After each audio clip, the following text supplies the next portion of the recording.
O Senhor esteja convosco. Ele está no meio de nós. Proclamação do Evangelho de Jesus Cristo segundo João. Glória a vós, Senhor.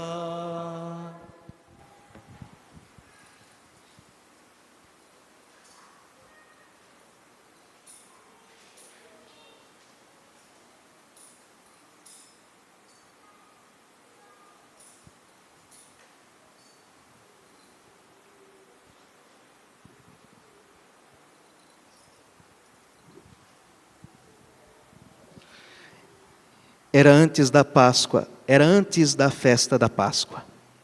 Jesus sabia que tinha chegado a sua hora de passar deste mundo para o Pai. Tendo amado os seus que estavam no mundo, amou-os até o fim. Estavam tomando a ceia. O diabo já tinha posto no coração de Judas, filho de Simão Iscariotes, o propósito de entregar Jesus. Jesus, sabendo que o Pai tinha colocado tudo em suas mãos, e que de Deus tinha saído e para Deus voltava, levantou-se da mesa, tirou o manto, pegou uma toalha e amarrou-a à cintura, derramou água numa bacia e começou a lavar os pés dos discípulos, enxugando-os com a toalha com que estava cingido. Chegou a vez de Simão Pedro. Pedro disse: Senhor, tu não me lavas os pés? Respondeu Jesus: agora não entendes o que estou fazendo. Mais tarde compreenderás. Disse-lhe Pedro: tu nunca me lavarás os pés. Mas Jesus respondeu: se eu não te lavar, não terás parte comigo.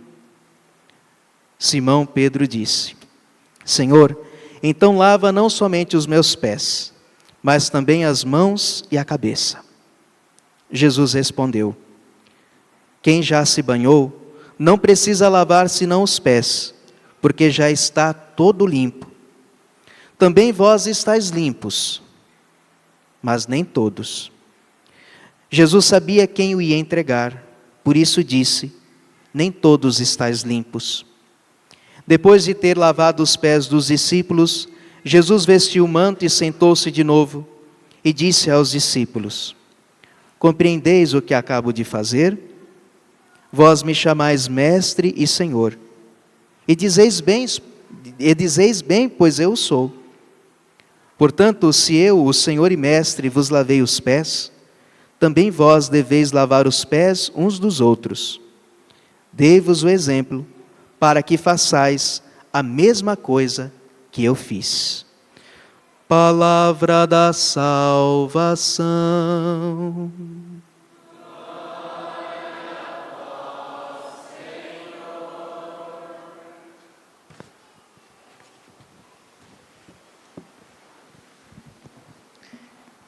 Caríssimos, nós iniciamos com grande solenidade o Tríduo Pascal.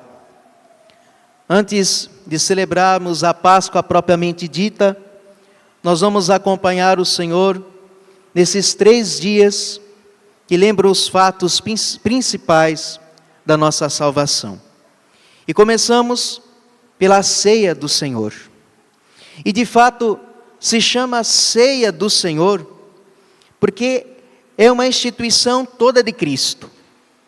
O Evangelho que nós ouvimos diz que era antes da Páscoa. E de fato, quando nós formos ouvir o Evangelho da Paixão do Senhor, se diz que na sexta-feira, quando Jesus morre, tudo foi feito às pressas, porque era o dia da preparação da Páscoa. Portanto, nosso Senhor faz uma ceia pascal antes da Páscoa. Porque Jesus está fazendo a ceia dele. Nosso Senhor Jesus vai, a partir da ceia pascal do Antigo Testamento, como nós ouvimos na primeira leitura, que era o sinal da antiga aliança, mas ele vai fazer a sua própria ceia. E ali ele vai instituir coisas novas e perpétuas. Nosso Senhor Jesus, na sua ceia, institui duas coisas, principalmente. Institui o mistério da Santíssima Eucaristia, que é o sacramento da sua presença real, sobre as espécies do pão e do vinho.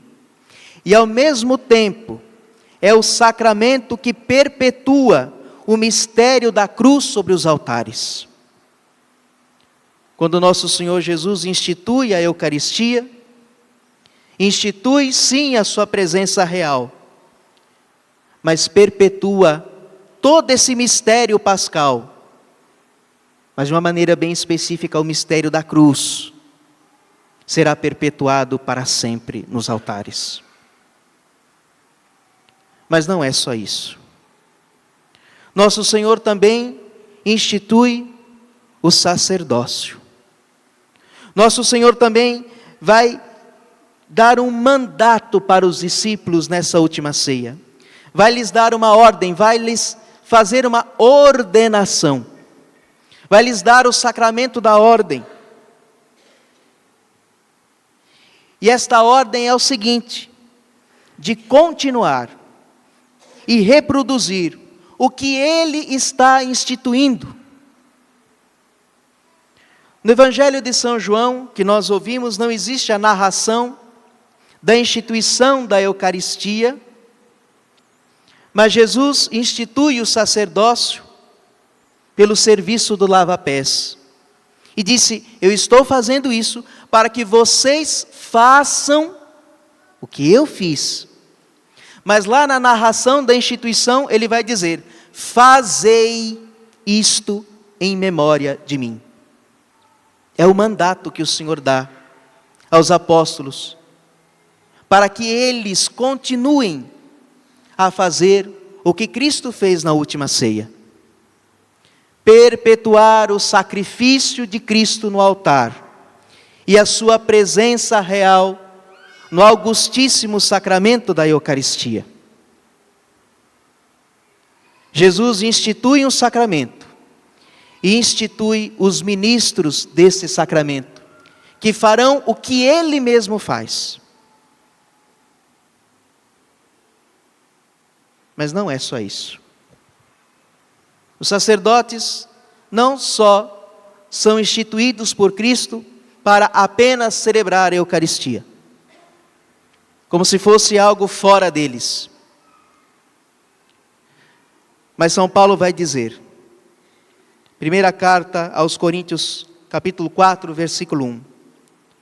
Cada um nos considere como servos de Cristo e administradores dos mistérios de Deus. Os sacerdotes são os administradores de todos os mistérios de Cristo. Mas como eu disse, não só administradores, como se isso não comprometesse a vida, mas eles são instituídos, e neles deve haver uma união com Cristo sacerdote, sumo sacerdote. Quando Cristo institui o sacramento da ordem, Ele está instituindo o sacramento daqueles que estão unidos a Cristo de uma maneira diferente das dos outros batizados. Uma união que faz com que o sacerdote haja in persona Christi, na pessoa do próprio Cristo. E quando o sacerdote age nos sacramentos, quem age nele é o Senhor. Veja, o bem-aventurado Futon Shin, no seu livro O Sacerdote Não Se Pertence, ele diz justamente isso. Todo sacerdote sabe que por divina eleição é um mediador entre Deus e o homem. Todo sacerdote é um mediador entre Deus e o homem, trazendo Deus ao homem e o homem a Deus. Sim, meus irmãos, não é pouca coisa o que um sacerdote faz. E toda a nossa vida de católico depende do sacerdócio. Porque se nós não tivéssemos o sacerdócio, nós não teríamos nenhum sacramento. Então nós não teríamos a igreja.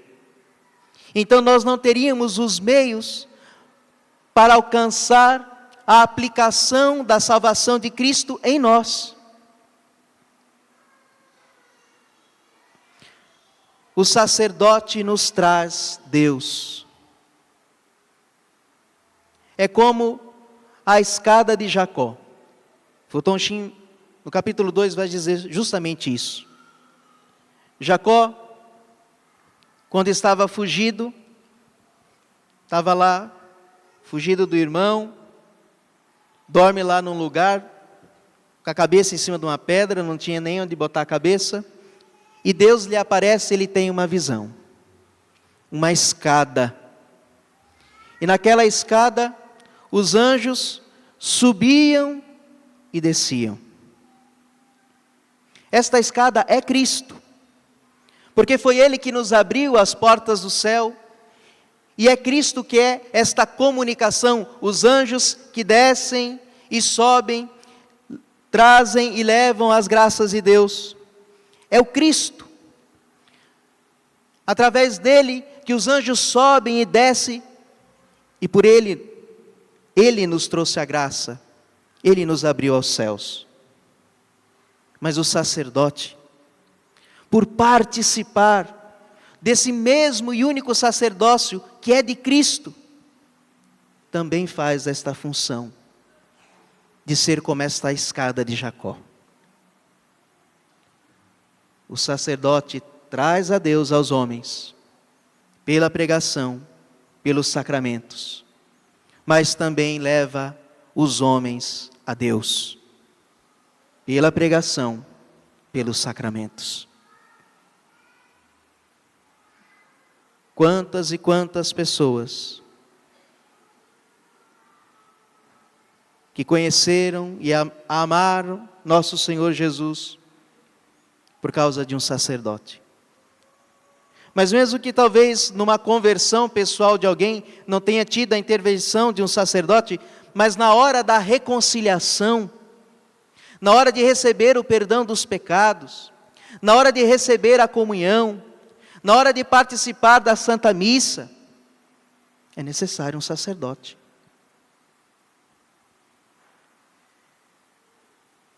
Tão grande é a graça do sacerdócio.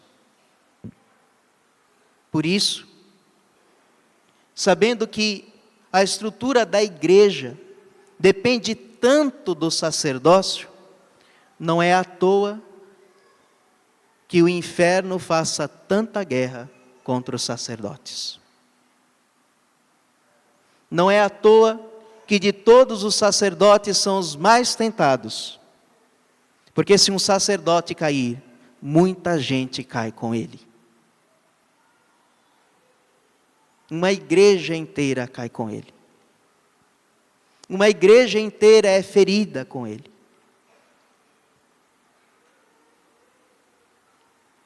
Nosso Senhor Jesus ofereceu a sua vida no alto da cruz por todos nós.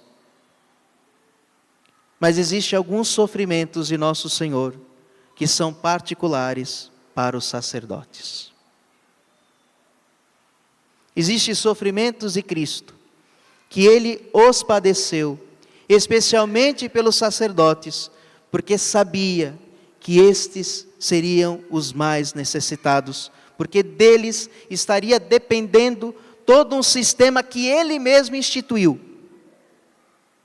Porque Ele não precisaria disso, mas Ele quis. Nosso Senhor não precisa de mim, mas Ele quis. Nosso Senhor não precisaria de Maria para entrar no mundo, mas Ele quis.